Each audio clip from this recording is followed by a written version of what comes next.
Hello guys, this is a शिक्षा उपाध्याय। आप सभी का हमारे यूट्यूब चैनल बीएलएड कोर्स पर हार्दिक स्वागत है।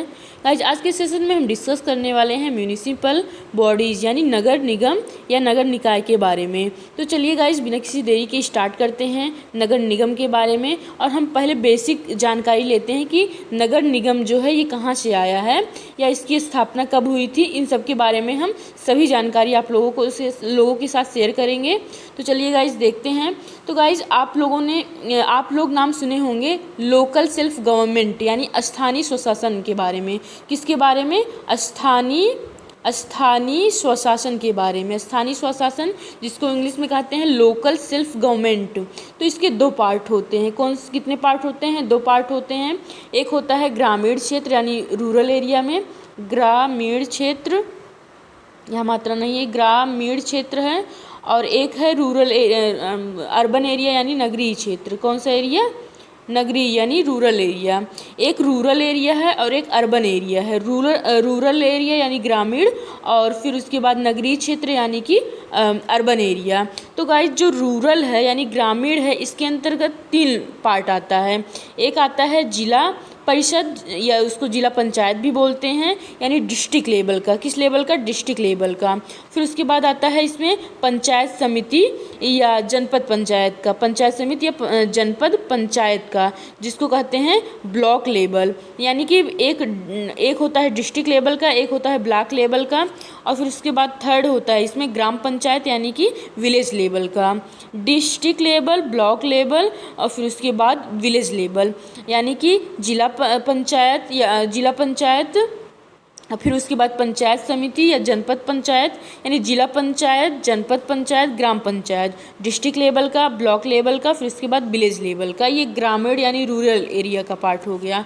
फिर आता है नगरीय क्षेत्र यानी अर्बन एरिया। तो अर्बन एरिया में भी 3 पार्ट होते हैं। एक होता है नगर निगम, जिसको हम आज डिस्कस करने वाले हैं, यही हमारे सिलेबस में है। नगर निगम यानी म्यूनिसिपल बॉडीज़ या म्यूनिसिपल कॉरपोरेशन। फिर उसके बाद सेकंड आता है नगर पालिका यानी म्यूनिसिपालिटी यानी नगर पालिका। फिर उसके बाद इसमें थर्ड आता है नगर पंचायत। क्या आता है? नगर पंचायत। तो गाइस, जो इसका नगर निगम है इसी के बारे में हम आज डिस्कस करने वाले हैं। और गाइस, अगर भारत में बात की जाए तो भारत में शहरी शासन प्रशासन का अर्थ होता है शहरी क्षेत्र में लोगों द्वारा चुने प्रतिनिधियों से सरकार बनाना। यानी जो शहरी लोग रहते हैं उनके द्वारा चुने गए जो प्रतिनिधि होते हैं उनसे गवर्नमेंट बनाना। तो गाइस, अब पहला क्वेश्चन देखते हैं आज का। भारत में नगर निगम की शुरुआत कहाँ से मानी जाती है? तो गाइस, कहाँ से मानी जाती है? मद्रास से मानी जाती है। और कब नगर निगम की शुरुआत कब से हुई है? तो 1687 से। कब से? 1687 से। और गाइस, अगर ये जान लेते हैं कि नगर निगम कहाँ स्थापित किया जाता है, तो जिन शहरी क्षेत्रों की जनसंख्या जो होती है वो 5 लाख से अधिक होती है, उन शहरी क्षेत्रों में इसकी स्थापना की जाती है। 5 लाख से अधिक, कहीं कहीं ये 10 लाख भी दिया गया है, लेकिन 5 लाख आप लोगों को याद करना है। 5 लाख से अधिक जिन शहरी क्षेत्रों में जनसंख्या होती है तो वहाँ पर ये नगर निगम की स्थापना की जाती है। फिर गाइस, नेक्स्ट क्वेश्चन देखते हैं।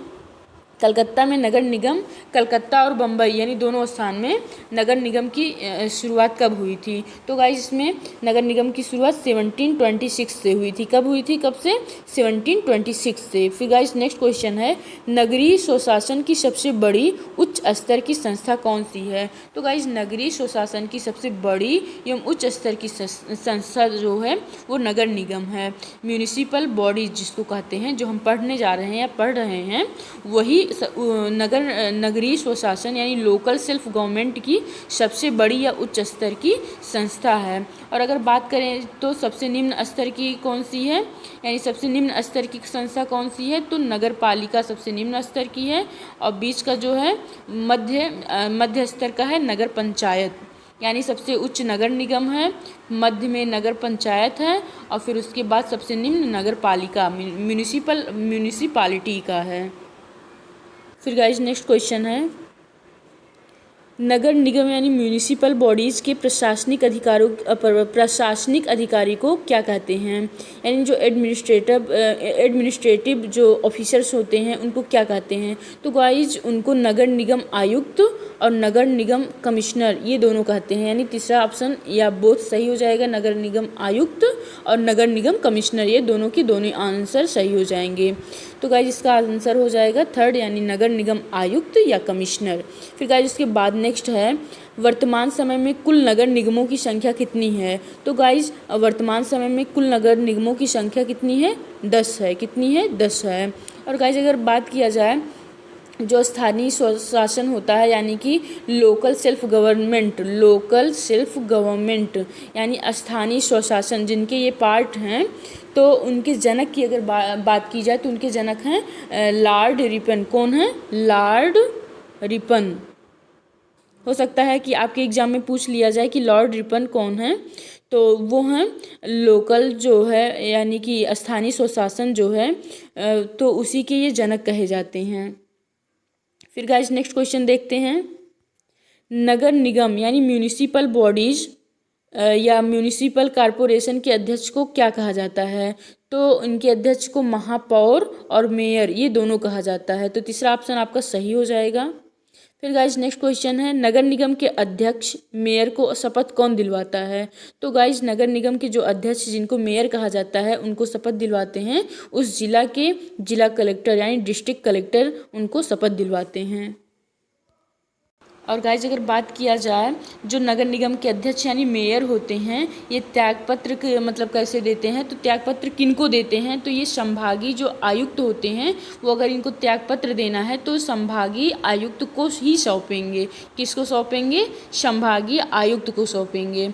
और गाइज अविश्वास प्रस्ताव की जो प्रक्रिया मतलब जो अविश्वास इनको अगर हटाया जा रहा है तो अविश्वास प्रस्ताव की प्रक्रिया द्वारा ही हटाया जा सकता है इनको।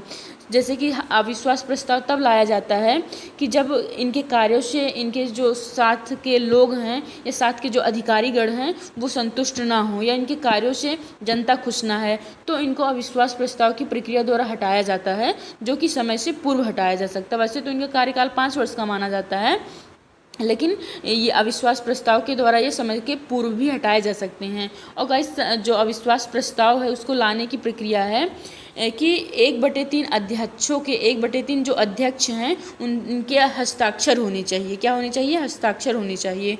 और 2/3 बहुमत से पारित होना चाहिए, यानी 2/3 बहुमत से पारित होना चाहिए और 1/3 अध्यक्षों के हस्ताक्षर होना चाहिए।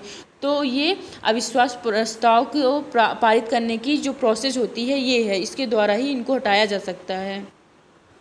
फिर गाइस नेक्स्ट क्वेश्चन देखते हैं।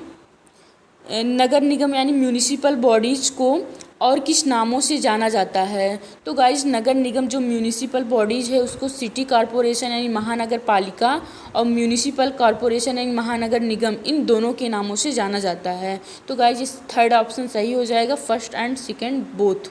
फिर नेक्स्ट है कितने सभासद पर एक विशिष्ट सभापति या काउंसलर होते हैं। तो गाइज 9 सभासद पर एक विशिष्ट काउंसलर होते हैं, यानी एक स्पेशलिस्ट जो काउंसलर होते हैं वो 9 सभासद या 9 काउंसलर पर होते हैं। फिर गाइज नेक्स्ट क्वेश्चन है नगर निगम के कार्य या फंक्शंस है। तो अस्पताल का निर्माण करवाना इसकी जिम्मेदारी, जलापूर्ति और जल निकास इनकी व्यवस्था यानी अरेंजमेंट, और फिर उसके बाद सड़कें ओवरब्रिज इसका मैनेजमेंट, यानी ये सभी जो हैं नगर निगम के क्या हैं, फंक्शंस हैं। इसके अलावा भी इनके फंक्शन हैं, जैसे हम देख सकते हैं कि जो सार्वजनिक यानी पब्लिकली बात किया जाए यानी सार्वजनिक जो रक्षा है उसमें भी इनका योगदान होता है, कंट्रीब्यूशन होता है। और फिर सार्वजनिक जो स्वास्थ्य होता है, स्वास्थ्य यानी हेल्थ से रिलेटेड, सार्वजनिक यानी पब्लिक एजुकेशन, पब्लिक शिक्षा यानी कि सार्वजनिक शिक्षा, और पब्लिक सुविधाएं, सार्वजनिक सुविधाएं। और इसके अलावा भी कार्य होते हैं इनके, जैसे बाजार के लिए स्थान निर्धारित करना या फायर ब्रिगेड्स की व्यवस्था करना या ठोस अपशिष्ट इन सब के कहाँ मतलब कैसे क्या करना है तो इसकी भी व्यवस्था करना। और सड़कों पर जो साइड में या सड़कों पर बिजली की जो अरेंजमेंट किया जाता है तो उसका भी ये मैनेजमेंट करते हैं। अरेंज करते हैं। और इसके अलावा क्षेत्र के जन्म और मृत्यु यानी जन्म लेने वाले यानी बोर्न जो बच्चे हो रहे हैं या जिनकी डेथ हो रही है उन व्यक्तियों के कारण ये व्यक्तियों का जो विवरण है यानी डिटेल्स निर्धारित करना, पार्क और शिक्षा से रिलेटेड व्यवस्था करना, तो ये सभी कार्य किसके हैं? नगर निगम के कार्य हैं। तो अगर एग्जाम में आपसे पूछा जा रहा है कि नगर निगम के क्या कार्य हैं तो आपको पता होना चाहिए। फिर गाइस नेक्स्ट है नगर निगम का कार्यकाल अपनी पहली बैठक की शुरुआत से कितने वर्ष की अवधि तक चलता है? तो गाइस इनका कार्यकाल जो होता है वो 5 वर्ष तक चलता है। कितना वर्ष तक? 5 वर्ष तक चलता है। अगर इसके पहले जैसे कि इनके कार्यों से अगर लोग या जनता जो है वहाँ की पब्लिक जो है जो उनको निर्वाचित किए हैं तो अगर खुश नहीं हैं और तो फिर वो अपना जब कहेंगी फिर उसके बाद जो वहाँ के अध्यक्ष रहेंगे तो वो लोग एक अविश्वास प्रस्ताव पारित करवाते हैं। तो अगर वो पारित हो जाता है जैसे नियम के अकॉर्डिंग तो इनको अपने पहले ही मतलब इनको त्यागपत्र दे देना होता है। तो गाइस देखते हैं इसको। अब नगर निगम का कार्यकाल हम जान गए हैं कि 5 वर्ष होता है और ये भी एग्जाम में पूछ सकता है कि नगर प्रमुख जो होता है उसका चुनाव जो होता है 1 वर्ष के लिए होता है, यानी नगर प्रमुख का कार्यकाल जो होता है वो 1 वर्ष के लिए होता है। और इसके अतिरिक्त एक उप नगर प्रमुख होता है जिसका कार्यकाल महानगर पालिका यानी म्यूनिसिपल कॉरपोरेशन या बॉडीज़ के कार्यकाल के बराबर होता है। यानी जो नगर प्रमुख होता है इसका जो कार्यकाल होता है 1 वर्ष का होता है, लेकिन जो नगर उप प्रमुख होता है वह नगर निगम के अध्यक्ष के बराबर यानी मेयर के बराबर यानी 5 वर्ष का होता है उसका। गाइस नेक्स्ट क्वेश्चन है नगर निगम चुनाव को लड़ने के लिए क्या योग्यता होनी चाहिए? यानी जैसे एक राष्ट्रपति के चुनाव लड़ने के लिए अगर प्रधानमंत्री या मुख्यमंत्री की बात की जाए, जो चीफ मिनिस्टर या डिप्टी मिनिस्टर या जो ये लोग भी होते हैं प्राइम मिनिस्टर होते हैं, तो उनकी भी एक एबिलिटी होनी चाहिए। या अगर संसद का चुनाव होता है, विधायक का चुनाव होता है, तो एक योग्यता निर्धारित की जाती है। तो उसी तरीके से नगर निगम का अगर चुनाव लड़ना है किसी को तो ये योग्यताएँ जो हैं उनके अंदर होनी चाहिए। तो देख लेते हैं इसमें क्या दिया गया है। पहला है कि वह भारत का नागरिक हो, यानी सिटीजनशिप उसकी भारत की होनी चाहिए, तभी वह इसके योग्य हो सकता है, तभी वह चुनाव लड़ने के लिए योग्य हो सकता है, तभी उसको कहा जाएगा। जैसे कि हमेशा अगर हम पढ़ते हैं सोशल साइंस में तो राष्ट्रपति का अगर उनकी योग्यता की बात की जाती है या चीफ मिनिस्टर या प्राइम मिनिस्टर की बात की जाती है योग्यता की, तो भी वहाँ आता है कि वह भारत का नागरिक हो। और इसमें है कि नगर निगम चुनाव को लड़ने के लिए अगर कोई व्यक्ति खड़ा हो रहा है तो उसकी जो आयु है वो 21 वर्ष के आयु पूरी कर चुका हो, यानी 21 वर्ष से ज़्यादा हो या 21 वर्ष के बराबर हो, लेकिन 21 वर्ष से कम नहीं होना चाहिए। फिर उसके बाद है कि उसका नाम वार्ड की निर्वाचक नामावली में पंजीकृत हो, तो ये सही ही है। फिर उसके बाद है नगर निगम के चुनाव को लड़ने के लिए उसे पहले कभी भी अयोग्य घोषित नहीं किया गया हो, यानी इस चुनाव को लड़ने के लिए जो योग्यता होनी चाहिए थी उसके पहले भी अगर वो खड़ा है तो वो उसके अंदर थी, यानी उसको कभी भी अयोग्य घोषित नहीं किया गया है। तो गाइस उपर्युक्त सभी कथन सही हो जाएंगे, यानी ऑल ऑफ द एबव आपका आंसर हो जाएगा। फिर गाइस नेक्स्ट है नगर निगम के आय के साधन है, यानी नगर निगम को अगर फाइनेंशियल सपोर्ट मिलता है तो इसके क्या क्या रिसोर्सेज हैं इनको देख सकते हैं हम यहाँ। पहला ऑप्शन है पानी और बिजली पर कर, यानी जो टैक्स लगता है पानी पर और बिजली पर, इलेक्ट्रिसिटी पर जो टैक्स लगता है उससे इसका एक आय का साधन है। और फिर उसके बाद मनोरंजन पर, यानी पार्क और जैसे कि इस पर भी बहुत लगता है टैक्स। तो ये सब जो टैक्स हैं ये नगर निगम के सपोर्टेबल हैं, यानी कि इनकी आय में फाइनेंशियल सपोर्ट करते हैं या इनको यहीं से आय के ये साधन हैं इनके। फिर उसके बाद नेक्स्ट है संपत्ति कर, तो ये भी सही है। तो गाइस उपर्युक्त कथन सही हो जाएगा, यानी आपका आंसर 4th है उपर्युक्त सभी, यानी जो टैक्स विभिन्न प्रकार के लिए जाते हैं वो नगर निगम के आय में ऐड होते हैं। तो गाइज आज के लिए बस इतना ही, मिलते हैं नेक्स्ट वीडियो के साथ। Thank you guys, thanks for watching.